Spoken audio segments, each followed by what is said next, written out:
Good morning, I'm Diane Macedo. Thanks for streaming with us. In today's update, today marks 6 months since the first COVID vaccine shot was given in the U.S. outside of trials. Now more than 173 million Americans have received at least one dose, roughly 62% of the eligible population. This weekend, Chicago lifted capacity limits for bars, gyms, and large venues. Wrigley Field was also packed with fans for Friday's game against the Cardinals. We'll have more on the new investigation into the origins of the pandemic and the warning from experts of a possible new wave of U.S. infections this fall. And wildfires are forcing mandatory evacuations as a dangerous heat wave moves through the West. Salt Lake City could reach its all-time record of 105 degrees for the month of June. 64% of Utah is experiencing exceptional drought, and 8 other states are under fire and heat alerts as they also battle high winds. And longtime Israeli Prime Minister Benjamin Netanyahu has been ousted after more than 12 years. Naftali Bennett was named the new prime minister after Netanyahu's political opponents formed a coalition. But Netanyahu, the country's longest-serving leader, is already vowing he will be back. And President Biden is in Brussels today for the NATO summit. This morning, he called the NATO alliance a, quote, sacred obligation, a sharp contrast to former President Trump, who called it obsolete. The summit comes after the president met with Queen Elizabeth over the weekend and as he now prepares to meet with Russian President Vladimir Putin on Wednesday. Before that big meeting with Putin, President Biden is set to meet with more key allies at the NATO summit to try to reassert the United States' commitment to the alliance. Congressional correspondent Rachel Scott has been following the president every step of the way on his first foreign trip, and she joins me live now with more. Hi, Rachel. I know that summit with Vladimir Putin, it's a high-stakes one, but it's not the only high-stakes meeting on Biden's schedule. He's also set to meet with President Erdogan of Turkey. So what's at stake there? Yeah, and we're expecting that meeting to happen any moment now. This comes at a time when relations between Turkey and the United States are tense. President Biden recognized the Armenian genocide. Turkish President Erdogan saying before he left for this summit that he found those comments to be very negative and that the approach has seriously upset them. So expect that to be a key point that is hit on during that meeting. And on the U.S. side, there has been some frustration with Turkey purchasing Russian defense systems at a time when the United States is really trying to show this united front, that the allies are coming together ahead of this critical and high-stakes meeting, as you mentioned, with Russian President Putin. President Biden wants to go in with the wind at his back, not at a time when he feels like his allies are growing closer to Russia. But these two, this is not their first time meeting, obviously. Back in 2011, President Biden was in Turkey speaking at a global summit. At the time, Erdogan was actually sick. Biden, then vice president, paid him a house visit. It was supposed to be a short meeting. The two ended up talking for hours. But we know that relations have sort of gotten even more tense over the last couple of months. And Erdogan saying that he wants to ask Biden that question directly. Why have the U.S. relations with Turkey grown only more tense, Diane? And Rachel, what else is on Biden's agenda at this NATO summit? What's he hoping to accomplish?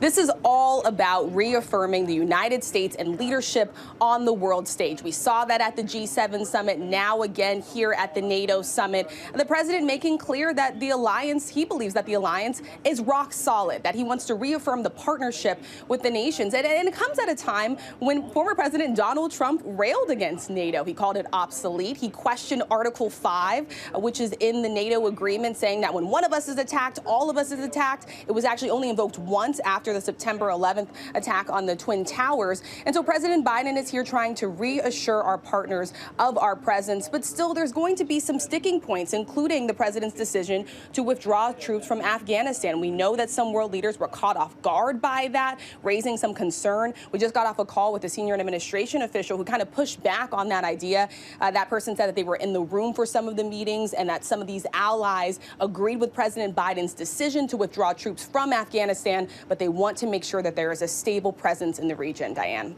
And Rachel, Biden's also pushing allies to be tougher on China. How are they responding to that?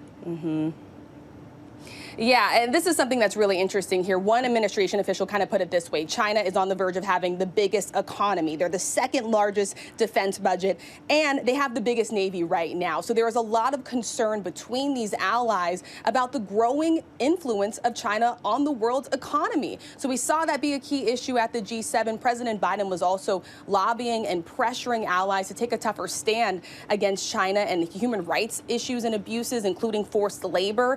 This is something something that is growing and becoming a topic of discussion, something that we have not seen in previous G7 summits or even at NATO summits before. And so President Biden and the allies are talking about how to counter China's growing influence. But China, the embassy responding just yesterday, they're throwing cold water on all of this. They're saying the time in which a few nations can decide about how one nation goes forward and carries out their business is long gone, Diane.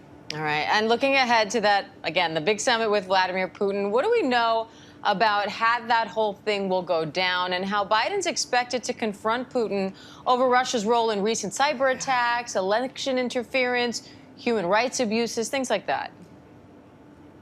Yeah, I am told that this is going to be a very candid and direct meeting between the two leaders, both of them coming face to face for the first time since President Biden took office. The stakes are high, Diane, but the expectations from the White House are low. They know the fact that presidents have been slapping sanctions on Russia for a long time now, and little has changed. Still, President Biden believes that the best way to have this conversation about U.S. and Russian relations is face to face. And so we know that this is going to be different than previous times before, especially the stark contrast with former President Donald Trump. There will be no joint press conference. If you remember back in 2018, Trump came out with Putin holding this joint press conference. He openly questioned U.S. intelligence about Russian election meddling, taking President Vladimir Putin's words as is. We're not going to see that this time around. President Biden will hold his own press conference. He'll take questions directly from reporters there. And this is just coming to a head in just a couple of days. All of this, like I said, the White House believes that these meetings with alliances and our partners are going to put the wind behind Biden's back heading into that critical meeting, Diane. All right, ABC News congressional correspondent Rachel Scott. Thanks, Rachel.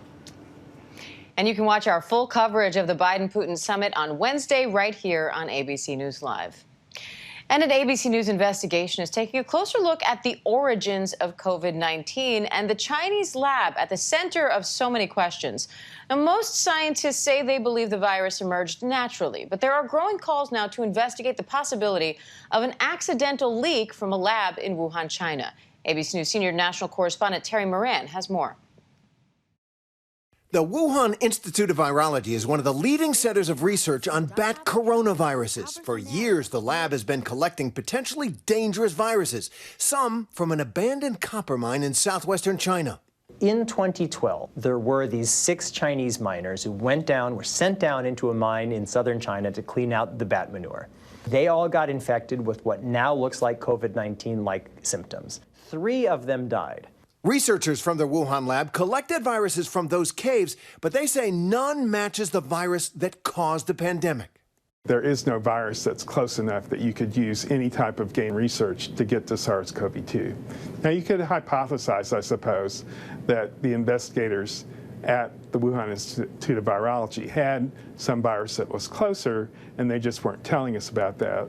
Do you believe that this virus spent any time in a laboratory? Before the pandemic, absolutely not. And that remains the consensus among most virologists, that this coronavirus has none of the telltale fingerprints of bioengineering. Now, concerns that there may have been an accidental lab leak, or possibly something more disturbing. The U.S. intelligence community reporting that there may have been research taking place at that lab that the public doesn't know about. In January, the State Department issued a fact sheet on activity at the Wuhan Institute of Virology that alleged that in the past, the lab collaborated on projects with China's military that it kept secret from the world. ABC News has also learned from a former State Department official that the U.S. government was aware of financial accounts tied to the Chinese military that were funding the Wuhan lab. But this March, one of the lab's directors, Xizheng Li, known as the Batwoman for her extensive research on bat coronaviruses, directly addressed the allegation that research was being conducted for the Chinese military. We heard the rumors that it claimed that in our laboratory we have some project, blah, blah, with the army, blah, blah, this kind of rumors. But this is not correct. The question is, was Xizheng Li telling the truth when she stated emphatically there was no Chinese military involvement prior to the outbreak at the Wuhan Institute of Virology? If there was, her credibility flies out the window. Now, all eyes are turning to the next step in this global investigation. Experts bent on parsing fact from speculation. It's important to stay open-minded Because we don't know exactly what happened. We are scratching the surface. A final note, more than a year ago, top scientists published a letter in the prestigious medical journal Lancet that dismissed the lab leak theory. They called it a conspiracy theory, and it was hugely influential at the time. So ABC News reached out to all 27 scientists who signed that letter. About a dozen responded. And now several of them are telling us they aren't really sure this thing had a natural origin. And one scientist telling us he's flipped entirely. He now believes the lab leak theory is the more likely possibility. Diane? Very interesting. Terry, thanks for that. ABC News senior national correspondent Terry Moran. And you can see more of that ABC News investigation tonight on Nightline. And joining us for more on all of this, let's go to ABC News medical contributor and chief innovation officer at Boston Children's Hospital, Dr. John Brownstein. Dr. Brownstein, good morning. So what do you think as you hear about this evolving investigation, and what are you looking to hear as they start to reveal more about the origins of COVID? Yeah, good morning, Diane. I mean, this is something that actually my lab at Boston Children's and Harvard has been studying for many years. The idea that viruses move into human populations from animal populations.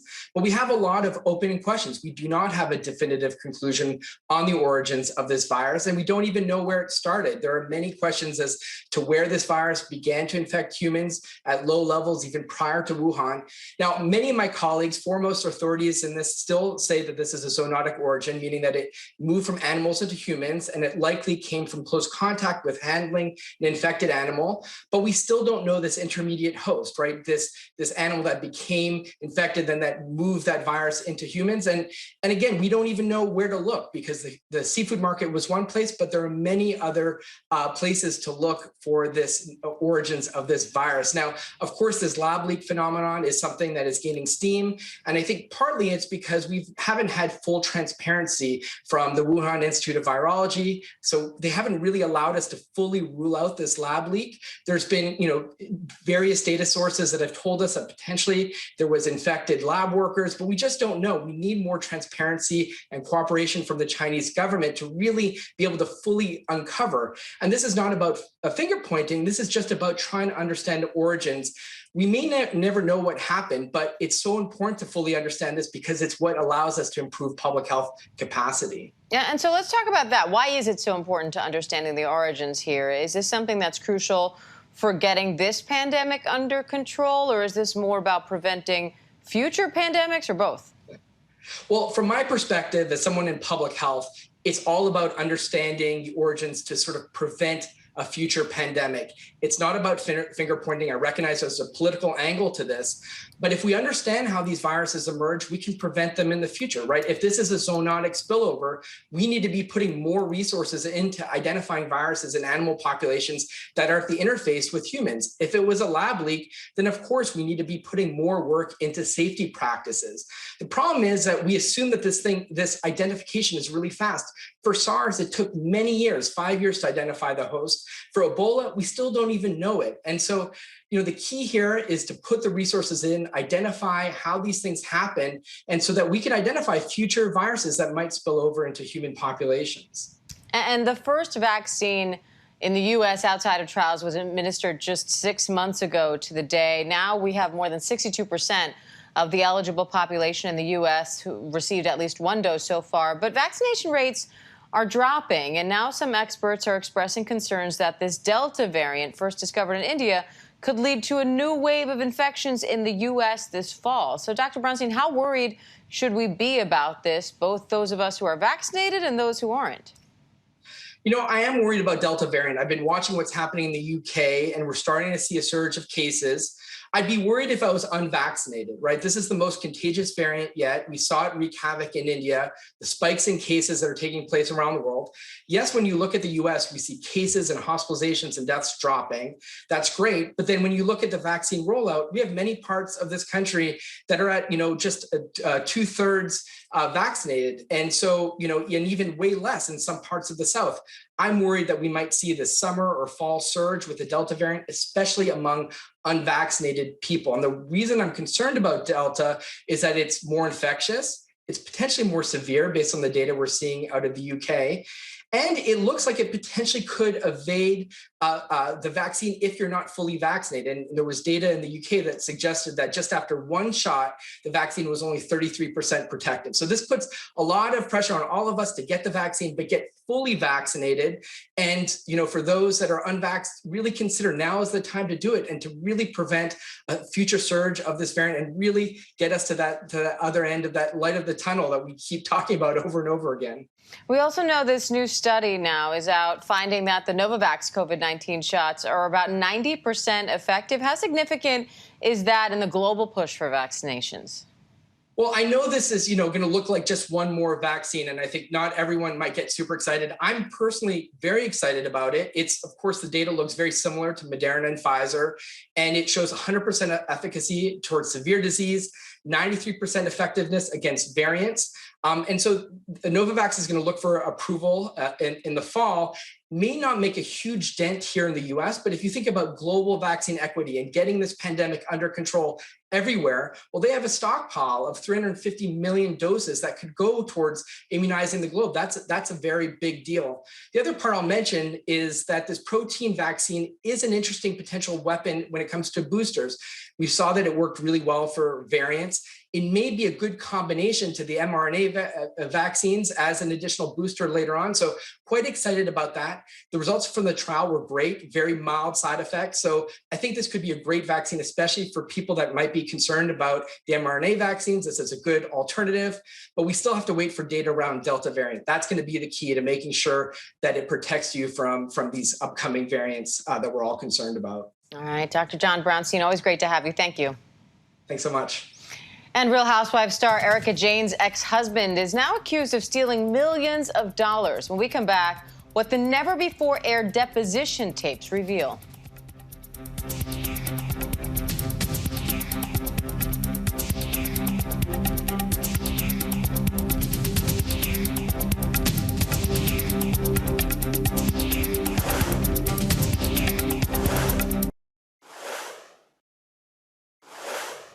Welcome back. New video has been released. Former high-powered lawyer Thomas Girardi, ex-husband of Real Housewives star Erika Girardi, a.k.a. Erika Jayne. The 82-year-old is accused of stealing millions from his clients, and this morning we're seeing video of him facing questions in the case. Deborah Roberts has more. Do you solemnly swear that the testimony you're about to give in the matter now pending will be the truth, the whole truth, and nothing but the truth? I do. You're watching a never-before-aired deposition of high-powered lawyer 82-year-old Thomas Girardi, husband of reality TV star Erika Jayne. Do you have any personal data? No, I'm at one point, I had about 80 million or 50 million in cash. That's all gone. I also had a stock portfolio of about 50 million, and that's all gone. It's like, wow, like broke, but not the client's money, right? Girardi stands accused of pocketing a fortune from his clients, who oftentimes won major financial settlements. Tom is being accused by his own clients, people that hired him, that trusted him, from stealing money. That money allegedly being used to fund the lavish lifestyle of his now estranged 49-year-old wife, a star on The Real Housewives of Beverly Hills. I think the biggest question that everybody has is, did she know? Any of the lawsuits, like, did you have a heads up? Is that why you got divorced? No, I did not. I think what intrigued people on the Real Housewives of Beverly Hills franchise was that they seemed to be this incredible power couple. She's hot and beautiful and confident. And then Tom Girardi is this rock star attorney who fights for the little guy, makes hundreds of millions of dollars. Now Girardi's stunning fall from grace, profiled in a new ABC News original documentary on Hulu. It was very disappointing when you find out your lawyer basically robbed you, knowing that he knows everything that I've been through. I just don't get it. Joe Gomez, badly burned in a 2010 gas pipeline explosion, was represented by Girardi, but the family now claiming their lawyers stole millions from their settlement, forcing them to sue Girardi to get it back. Girardi said we were his favorite clients, and I definitely never wanted to be his favorite client, but I definitely want to be the client he never forgets. This mother joining forces with another mom, they say, to expose the truth.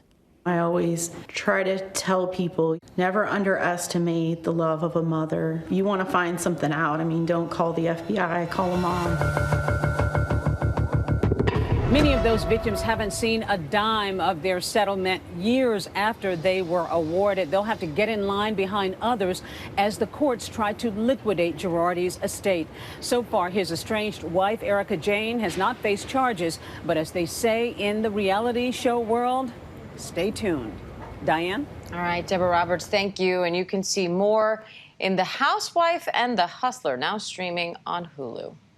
And that does it for this ABC News Live update. I'm Diane Macedo. Thanks for joining us. And remember, ABC News Live is here for you all day with the latest news, context, and analysis. I'll see you back here at 3 p.m. Eastern with Terry Moran for The Breakdown. Stay safe. Have a great day.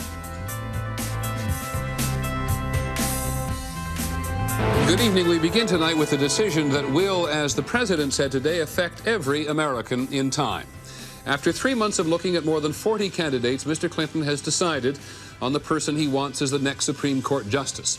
She is Judge Ruth Bader Ginsburg, and the bare details are these. She's 60 years old, born in New York, an activist lawyer at one time in the cause of women's rights, a judge with a reputation for having an open mind.